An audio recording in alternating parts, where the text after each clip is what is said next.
देख रहे हैं नेटवर्क 33 राजकुमार के साथ। तो चलिए बढ़ते हैं आज की कहानी की ओर। दोस्तों, हम 7 बहनें थी, जिनमें से माँ बाप ने पहली 2 बहनों को तो बेच दिया था और अब मुझे इस बात का डर सता रहा था कि कहीं अगली बिकने की बारी मेरी ना हो। जब भी कोई अच्छे और नए कपड़े पहने हुए हमारी दहलीज पर आता तो मैं डर के मारे पिछली कोठरी में जाकर छिप जाती थी।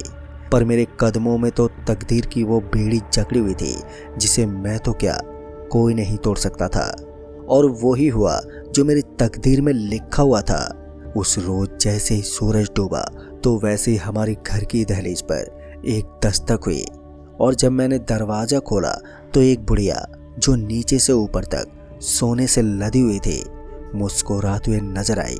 अभी मैं कुछ बोल पाती कि इतने में ही मेरे बाबा हाथ जोड़ते हुए बोले, मेरे से क्या कोई गलती हो गई है जो आपको मेरे घर आना पड़ा? बाबा की ये कहते उस बुढ़िया का चेहरा गुस्से से तमतमा उठा।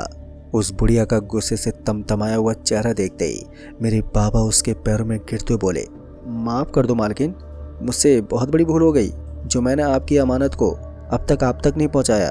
आप अभी इसे अपने साथ ले जाइए और हमारी जान बख्श दो। बाबा को गिड़गिड़ाते देख पहले तो मैं समझ ही नहीं पाई कि बाबा कौन सी अमानत की बात कर रहे हैं।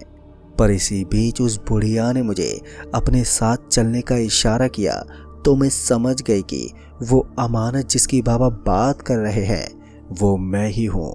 और मुझे उसी वक्त उस अनजानी बुढ़िया के साथ जाना पड़ा। कुछ दूर बुढ़िया के पीछे पीछे चलने के बाद जब हम गांव के मेन सड़क पर पहुंचे तो वहां पर एक काले रंग की मोटर कार लगी हुई थी जिसमें वो बुढ़िया बैठी और उसके बाद मैं भी। मोटर कार में बैठती मेरी आंखों के सामने अंधेरा पसर गया और मैं बेहोश हो गई। फिर जब उस बुढ़िया ने कहा, उठो बहू, घर आ गया तुम्हारा, तब जाकर मुझे होश आया और आंख के खुलते ही मुझे सामने एक उजड़ा हुआ घर दिखा। अभी मैं उस उजड़े हुए घर को ही देख रही थी कि तभी उस बुढ़िया ने मुझे मोटर कार से उतरने को कहा। बुढ़िया के कहते मैं मोटर कार से नीचे उतरी और उस बुढ़िया के पास जाकर खड़ी हो गई। मेरे पास जाते ही बुढ़िया बोली, बहू ये अपना घर है, अब से तुम यहीं पर रहना। ये बोलकर बुढ़िया मेरा हाथ पकड़कर उस घर के भीतर ले आई।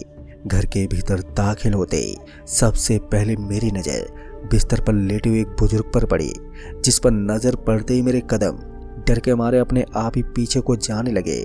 दरअसल उस बुजुर्ग के गले से एक मोटी लोहे की जंजीर बंधी थी, जबकि वो बूढ़ा आदमी इतना ज़्यादा कमज़ोर था कि उसकी पसलियां तक साफ साफ दिखाई पड़ रही थी।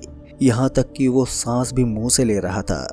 मुझे पीछे जाते देख उस बुढ़िया ने मुस्कुराते हुए बोला, पीछे कहाँ जा रही हो बेटा? ये जिसे तू चारपाई पर लेटा हुआ देख रही है ना, ये कोई और नहीं है बल्कि तुम्हारा होने वाला पति है। अब ये सुनते ही मेरा तो दिमाग ही झन्ना गया, पर मुझे अच्छे से मालूम था कि इस वक्त चुप्पी बनाए रखने में ही मेरी भलाई है। लिहाजा मैंने कोई हल्ला नहीं मचाया और इसके बाद वो बुढ़िया मुझे उस मकान के पिछले हिस्से में ले गई जहां खाना और बिस्तर लगा हुआ था। फिर उस घर के हिस्से में पहुंचते ही वो बुढ़िया बोली, बहू अभी खाना खा के आराम कर लो, कल से तुम्हारी शादी की रस्में शुरू होंगी। अब ये बोलकर वो बुढ़िया मुझे अकेला छोड़कर वहां से चली गई। उस बुढ़िया के वहां से जाते ही मैं वहां से भागने के बारे में सोचने लगी, पर ना जाने क्यों मेरे पैर उस घर के दहलीज को लांघने को राजी नहीं थे, या यूं कहूं कि उस वक्त मुझ में हिम्मत नहीं थी वहां से भागने की। कर वो रात बड़ी ही बेचैनी और घबराहट में गुजरी और जैसे ही सुबह हुई तो वो बुढ़िया आ धमकी और जैसी बुढ़िया की नज़र वहां रखे खाने और बिस्तर पर गई तो वो समझ गई कि ना तो मैंने खाना खाया है और न ही रात भर मैं सोई हूँ। चूंकि वो बुढ़िया मेरी मनोदशा अच्छे से भांप गई थी, इसलिए वो बुढ़िया मुझे बड़े ही प्यार से पुचकारते हुए बोली, क्या बहू तुम भी फिजूल में ही परेशान हो रही हो? यहाँ तुम्हारी मर्जी के बिना कुछ भी नहीं होगा। अगर तुम्हें मेरा बेटा पसंद नहीं है तो साफ साफ बता दो। उस बुढ़िया के ये कहते ही मैं एकदम से बोल पड़ी, अम्मा मुझे माफ़ करना, मैं आपके बेटे से शादी नहीं कर सकती, आप मुझे वापस मेरे घर छोड़ दो। मुझे अपने सामने गिड़गिड़ाते देख वो बुढ़िया मंद मंद मुस्कुराते हुए बोली, ठीक है बिटिया, मैं तुम्हें तुम्हारे घर भेज दूंगी जब मेरे बेटे की शादी होगी। चूंकि तुमने शादी के लिए मना कर दिया है, अब मुझे अपने बेटे के लिए दूसरी लड़की के लिए घर से दूर जाना होगा। और हाँ, अब तुम्हें ही मेरी गैर हाजिरी में मेरी बेटी की देखभाल करनी होगी। मेरे लौटते ही तुम अपने घर लौट जाना। यूँ तो मैं उस वक्त अपने घर जाना चाहती थी, पर मैं ये भी हरगिज नहीं चाहती थी कि मेरे किसी बर्ताव से उस बुढ़िया का फैसला बदल जाए। अब ये सोचकर मैंने उस बुढ़िया का फैसला मानते हुए उस बुढ़िया से बोली, ठीक है अम्मा, मैं आपके लौटने तक आपके बेटे का अच्छे से ख्याल रखूंगी। आपके बेटे को किसी तरह की कोई परेशानी नहीं होगी। मेरे हामी भरते ही वो बुढ़िया बोली, मुझे अपने बेटे की नहीं तुम्हारी चिंता है। कहीं मेरे लौटने में देरी हो गई तो तुम्हारी जान आफत में ना आ जाए। उस वक्त मैं किसी तरह उस बुढ़िया से जान छुड़ाना चाहती थी, इसलिए मैंने उसकी बात पर उतना ध्यान नहीं दिया और उल्टा उस बुढ़िया से ये कह दिया, मेरी चिंता करने की कोई ज़रूरत नहीं है। मेरी ये कहते ही वो बुढ़िया बोली, ठीक है, तुम्हें कुछ बातों का खास ख्याल रखना होगा, जैसे कि मेरा बेटा हर तीसरी रात के दूसरे पहर में तुम्हें पुकारेगा, पर तुम भूल कर भी उसकी पुकार अपने कानों तक मत पहुंचने देना, नहीं तो उसकी पुकार कानों में पड़ते ही तुम्हारे कानों से खून बहने लगेगा और तुम हमेशा के लिए बहरी हो जाओगी। इसलिए वो तुम्हें आवाज़ ना दे पाए, इसलिए तुम्हें हर तीसरी रात उसे जलता हुआ कोयला खिलाना होगा। और इसके अलावा तुम्हें जो करना है वो सारी बात मुनमुन डायन तुम्हें समझा देंगी। इतना बोलकर वो बुढ़िया वहाँ से चली गई और मैं ये सोचती रह गई कि ये कैसी माँ है जो अपने बेटे को कोयले के अंगारे खिलाती है। उस बुढ़िया के जाने के कुछ देर के बाद मैंने वहाँ से भागने की सोचकर घर से बाहर के लिए जैसे उस कमरे से बाहर निकली तो मेरे कदम एकदम से ठहर गए। दरअसल जब मैं पिछली रात को यहाँ पर आई थी तो यहाँ एक बरामदा था जहाँ वो जंजीर से बूढ़ा आदमी बंधा हुआ था और फिर घर का मेन दरवाज़ा। पर अब तो यहाँ पर बहुत सारे कमरे थे और वो मेन दरवाज़ा भी मुझे कहीं दिखाई नहीं दे रहा था जिससे मैं भीतर आई थी।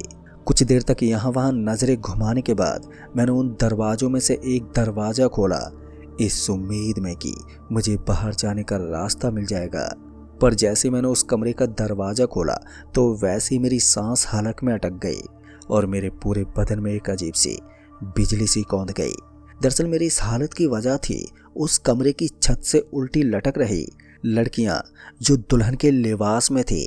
उनके पैर और हाथ काली मोटी रस्सियों से बंधे हुए थे और उसी रस्सी से वो सभी लड़कियां छत से उल्टी झूल रही थी। अभी मेरी नज़रें उन्हीं पर जमी हुई थी कि तभी किसी ने मेरा हाथ पकड़ा और पीछे से खींचते हुए वो दरवाज़ा बंद कर दिया। दरवाजे के बंद होते ही मेरी आंखों के आगे अंधेरा पसर गया और मैं उसी वक्त बेसुध हो गई। फिर जब मुझे होश आया तो मैं उसी कमरे में थी जहां मेरा बिस्तर और खाना रखा था। अभी मेरी आंख खुली ही थी कि तभी मेरी नज़र एक दूसरी बुढ़िया पर पड़ी जो बीड़ी फूंक रही थी। इससे पहले मैं उस बुढ़िया से कुछ बोलती कि वो बुढ़िया बोली, दोबारा यहाँ से भागने की सोचना भी मत, नहीं तो तुम भी उन दरवाजों के पीछे छत से उम्र भर के लिए उल्टी झूलती रहोगी। मुझे ये समझ में नहीं आया कि आखिर इस बुढ़िया को ये कैसे पता चला कि मैं भाग रही थी।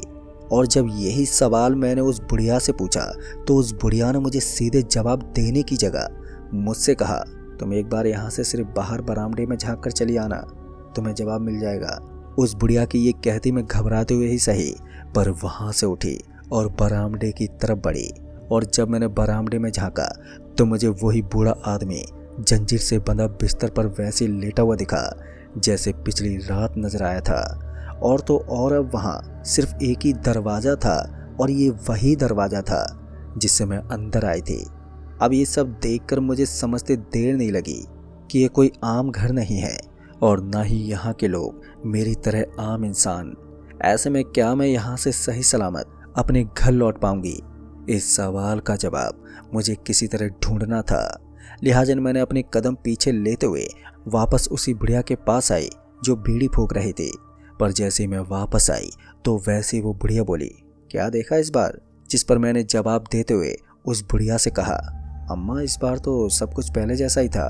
अभी मैं अपनी बात बता ही रही थी कि वो बुढ़िया बीच में मुझे टोकते बोली, तू जब भी यहाँ से भागने का ख्याल मन में लाएगी ना, ये जगह तहखाने का रूप ले लेगी।